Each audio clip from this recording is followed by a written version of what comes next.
Hi guys. I'm going live early.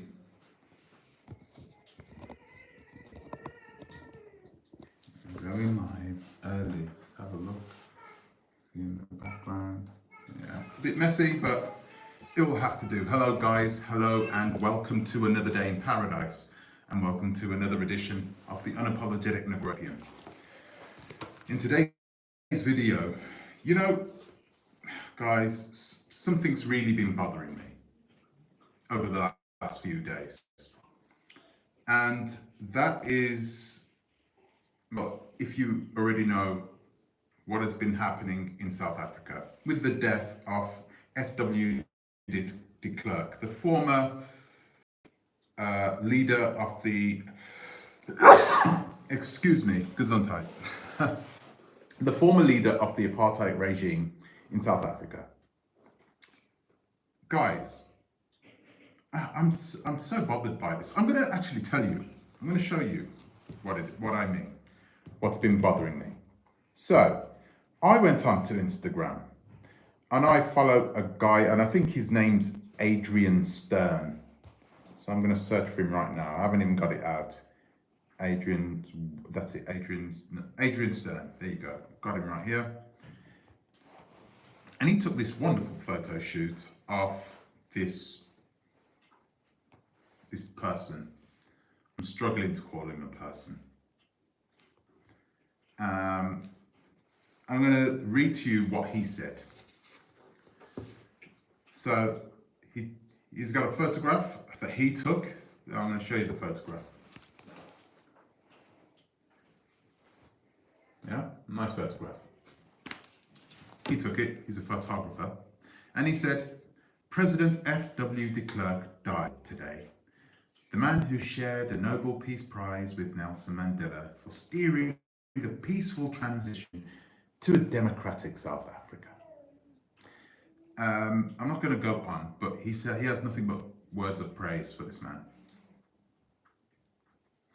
Now, this Adrian Stern is a European himself, right? So it's not surprising to hear him talk this way.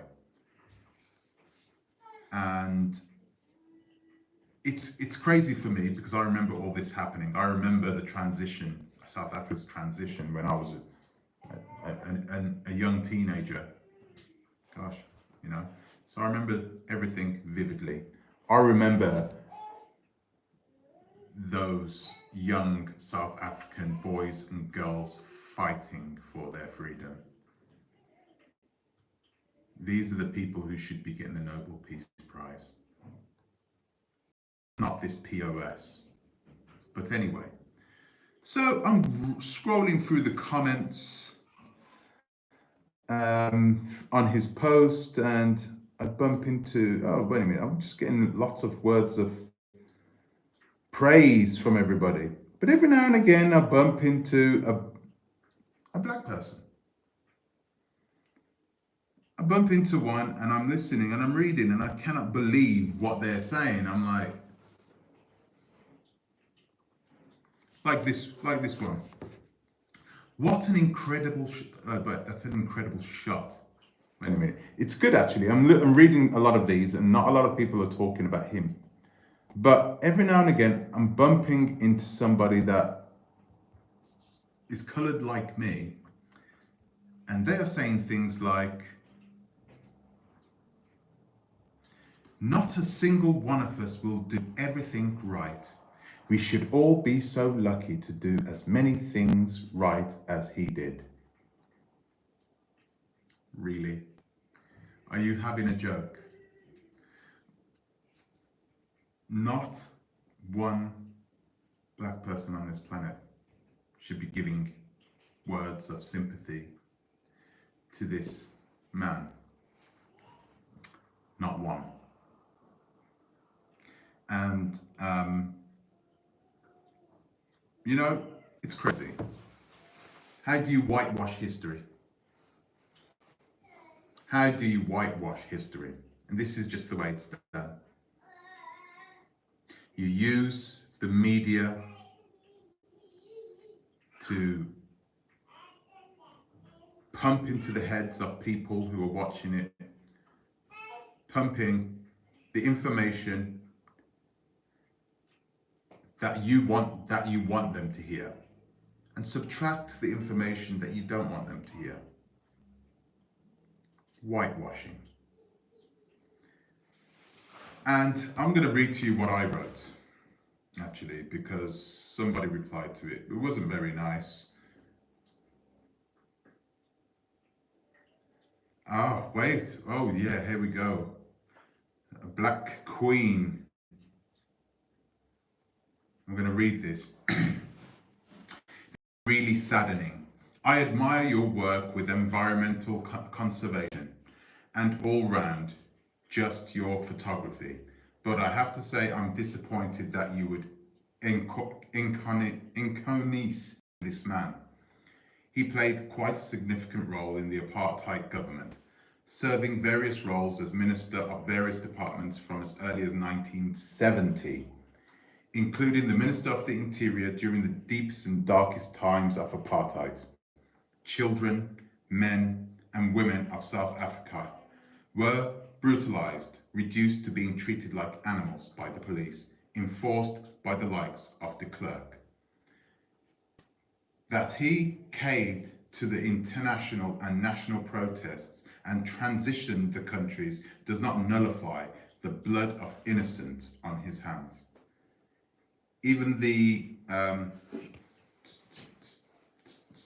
you know what I'm talking about, even them today, who seemingly turned their lives at 80 and 90 years old, are being arrested and paying for their crimes against Europeans, Jewish people. But why is this acceptable that someone who played a pivotal role in some of the brutal policies, apartheid, gets to be idolized and given a medal? Very sad. This is brilliant. He writes back, you are entitled to feel disappointed. He was an imperfect man. My post was showing my personal respect to a man who treated my team with kindness and dignity. He was indeed a key player in the brutal regime. He was also a key player in the peaceful transition. It's just funny. I just like this. I like this. It's just so, she goes on. I'm going to read it again. She actually replies to this. Respectfully, what you are saying is the equivalent of reading a post by someone who was treated well by Hitler when their team was taking photographs of him. It says, well, he treated me so kindly despite his views on other human beings. So I'm going to respect him. Brilliant. Absolutely brilliant. Never mind that peaceful transition he brokered was more of for self-interest and self-preservation, and to ensure that him and the many people who perpetuate I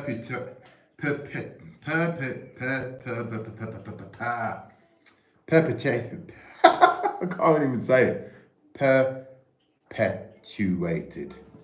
Perpetuated. Wow, I have problems with these words sometimes. Perpetuated atrocities that could be left unpunished and could keep all the benefits they acquired through apartheid. This is a man who said he didn't think apartheid was a crime against humanity. You wouldn't accept this language of someone who poached an endangered animal, so why do you extend such respect to someone who contributes to such human suffering? Brilliant. And this Adrian Stern, listen, he won a Nobel Peace Prize, and respectfully, if Nelson Mandela could forgive him and find common ground for a greater good, then I'm sure that on the day of his passing, people like you can find a level of respect for the part he played in a democratic South Africa. Just my thoughts. I respect yours. It's clear that this Adrian Stern is a European, right? It didn't happen to his people. None of his men or women, or children were taken in the middle of the night by thugs and disappeared. That didn't happen to any of his people. It was his people that were doing these types of crimes. So of course he's going to be like, hey, Yeah, let's move on. Hey, turn the other cheek. Hey, he's forgiven. Hey, the guy got a Nobel Peace Prize. Hello, he's talking in this way. And it's clear that a lot of people don't understand what happened. Some people genuinely don't understand what happened in South Africa. They don't understand how bad it was. They literally had schools where they were teaching people that people like me and people like most of you out there, teaching them that they were, that these guys, that,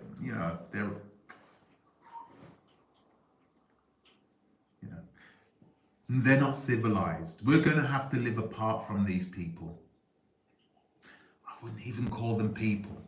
I mean, the fact that F.W. de Klerk actually said that he didn't think it was a crime against, he didn't think apartheid was a crime against humanity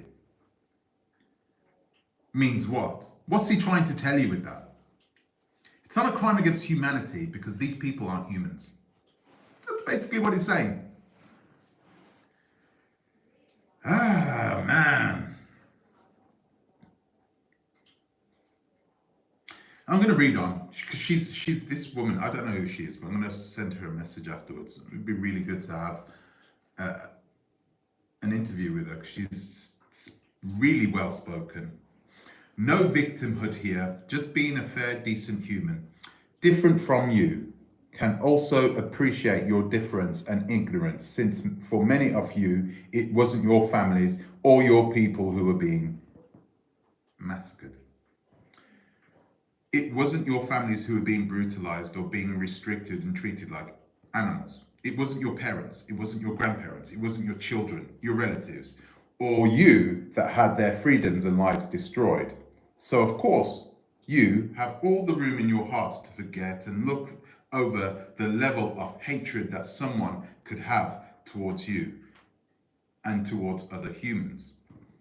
You have no idea what people lost or how much pain was inflicted, lives forever changed, and the trauma that people still live with, or how much of their dignity was destroyed. So I understand your indifference because it wasn't you that was on the receiving end. Boy, oh boy, oh boy. She really goes in.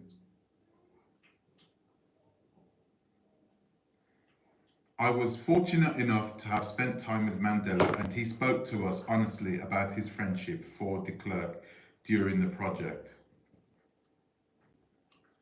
Why do people keep... this is another thing which happens, right? I'm not sure if you guys are watching actually, by the way. I'm not sure how many of you are watching. I can't see. I'm just kind of like, I've got the camera turned the other way, so I've got better quality images coming up. So bear with me, guys. I'm going to read through your comments afterwards, okay? So I can't see your comments at this moment. The fact that many of the racist whites who survive today consider him to be a traitor says a lot. He was unpopular on both extreme sides, but helped steer SA into the path of democracy when others would have clung to power. There was nothing to cling on to. This is another... These people don't understand what situation the apartheid regime was in. They were cornered. They didn't have a choice. It wasn't like there was... Oh, do you know what? We have a change of heart. Do you know what? We're going to give it up to you guys because do you know what? We were wrong. They never once turned around and said it was wrong. They gave up because there was a situation developing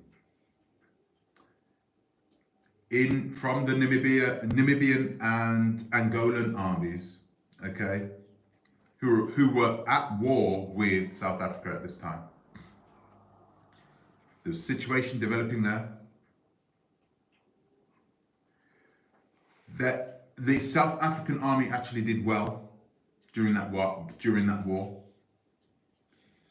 but it could not be sustained because of all the sanctions.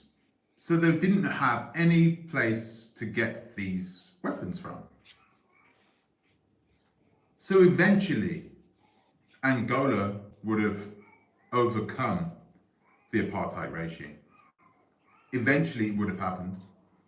And eventually, they would have steamrolled into apartheid South Africa. And we know how those soldiers can be in Africa. We know what they can be like.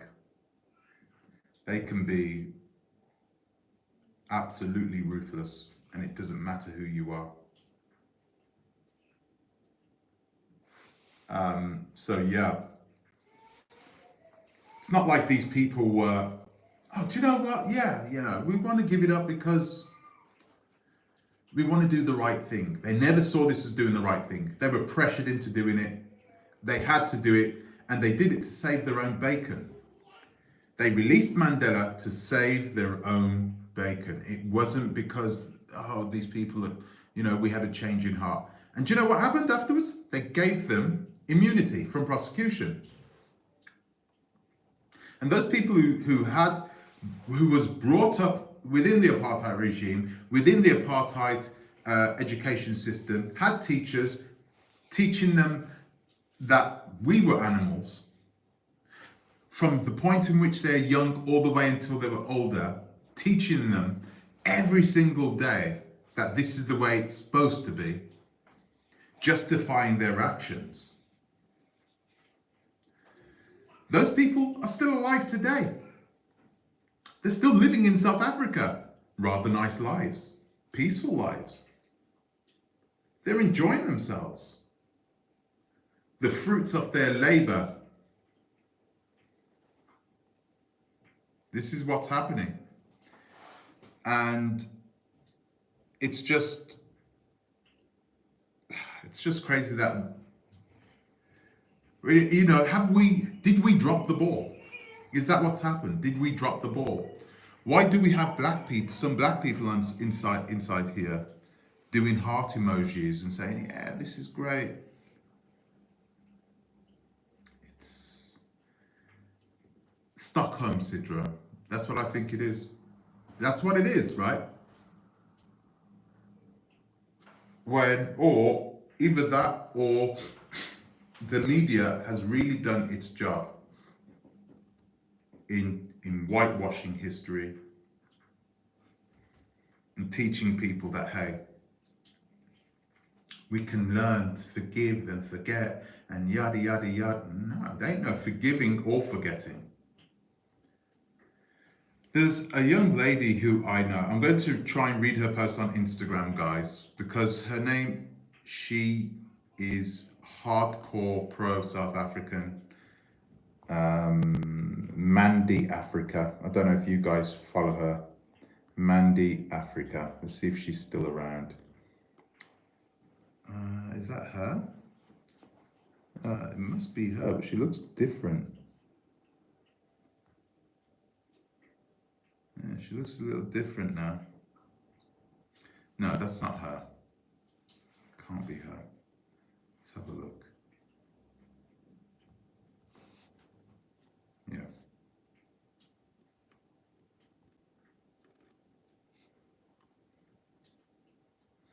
Oh. Her Instagram profile has been shut down. She was pretty hardcore though. Extremely anti-European. I just wanted to see what she had to say about this. It's really disturbing to see and watch, and to have been alive during that period, and to feel helpless. So I felt helpless back in those days. Watching those kids running around, throwing rocks.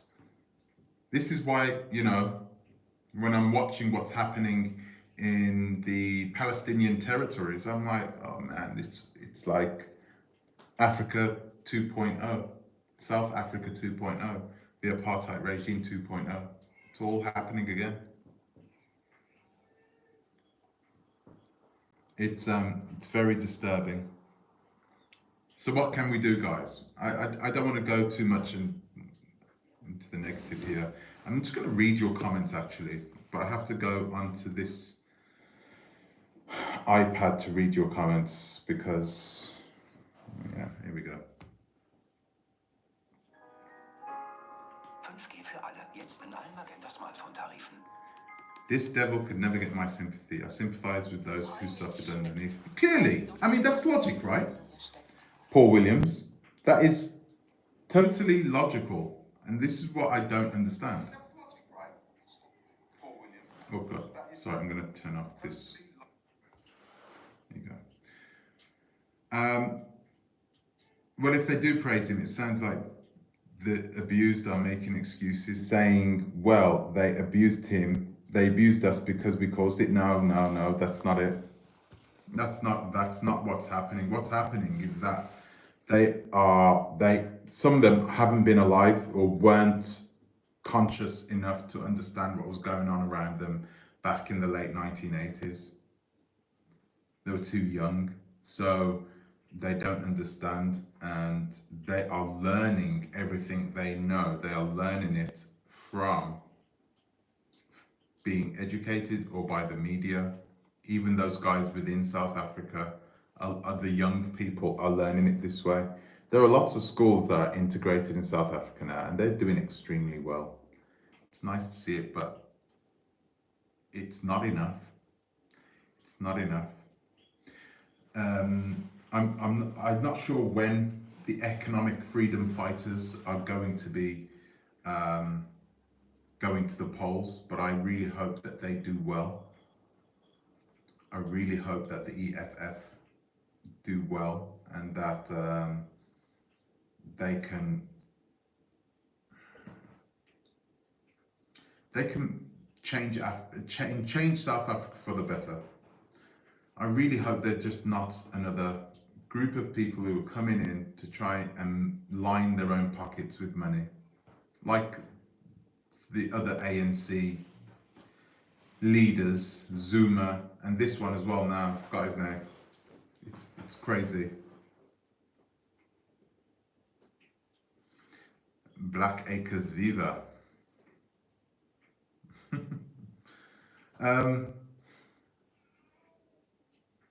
There you go, POM. They were getting ready to wipe them out and they got Mandela out to quench it. That's exactly what happened. It's exactly what happened. This is why they took him out of prison, took him to the beach, because they knew what was coming. They knew what was coming.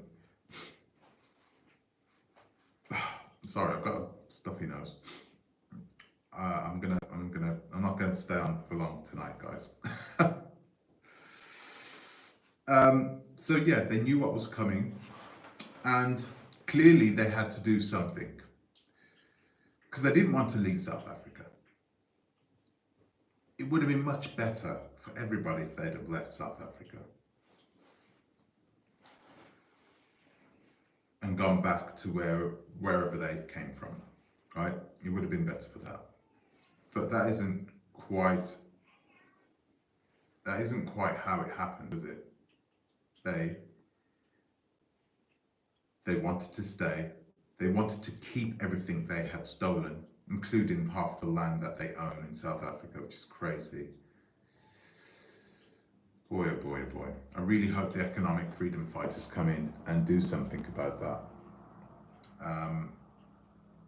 But anyway, guys, what's your thoughts on this?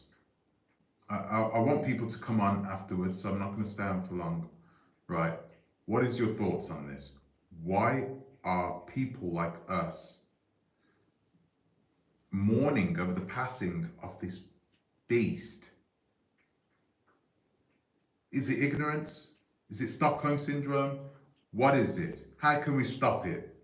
Is it just through education? Is it by telling our kids the absolute truth? Will we be teaching our children hate if we do that? Yeah? Will we be doing the same thing that they did? Let me know in the comment section below. It'd be really good to hear your opinion on this.